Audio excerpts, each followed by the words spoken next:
Good morning, men and women of the U.S. Coast Guard. I'm Rear Admiral Michael Haycock. Motorcycle riding offers an enjoyable and exhilarating experience. And while there's many reasons we choose to ride, we must not lose sight of the hazards and the vulnerabilities that it presents. Just being a rider increases your risk of being involved in a mishap. I want to acknowledge our Coast Guard riders for doing a tremendous job taking advantage of training resources provided by the Coast Guard's motorcycle safety program.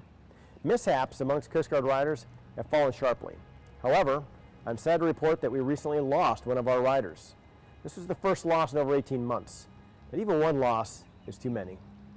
While some mishaps are not the rider's fault, our mishap analyses show the majority of mishaps and injuries are due to one or more avoidable behaviors: riding at unsafe speeds, riding after consuming alcohol, failing to wear high visibility protective gear, failing to comply with state or Coast Guard safety requirements, or failing to complete adequate rider training.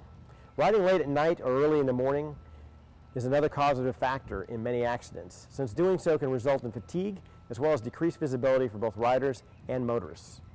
Wear all your protective gear each time you ride. Shorts and flip-flops may look and feel cool during the hot weather, but they offer no protection in an accident. The Safety Environmental Health Manual outlines the required gear members must wear when riding. But policy shouldn't be the motivator. Returning home safely to your family and living to ride another day ought to be your motivation to consistently wear your protective gear. We're working hard to ensure leaders and riders have the resources, training, and the most up-to-date information available. The month of May is the Coast Guard's Motorcycle Safety Awareness Month. You may have noticed that motorcycle safety information has been featured each week on the Coast Guard's All Hands blog this month.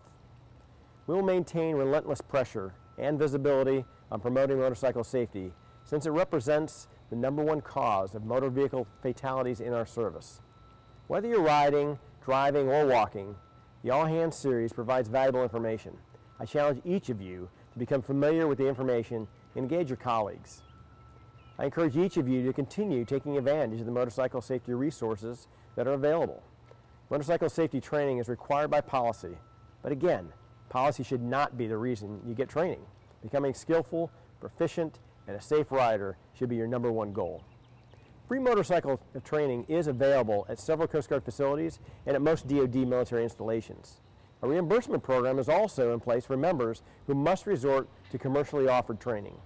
Motorcycle training information can be found on the Health, Safety, and Work-Life Coast Guard portal page and the website, and links have also been provided in the All Hands blogs. I'd like to call on all experienced riders out there. Be a mentor. Take inexperienced riders under your wing and help them become better riders.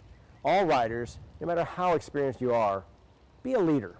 Identify riders at your unit and assist them in getting training and understanding the policy. Lead by example. Set the standard that others will follow. More importantly, ride within your limits. Taking unnecessary risks have very undesirable consequences. Ride safe, everybody. Semper Paratus.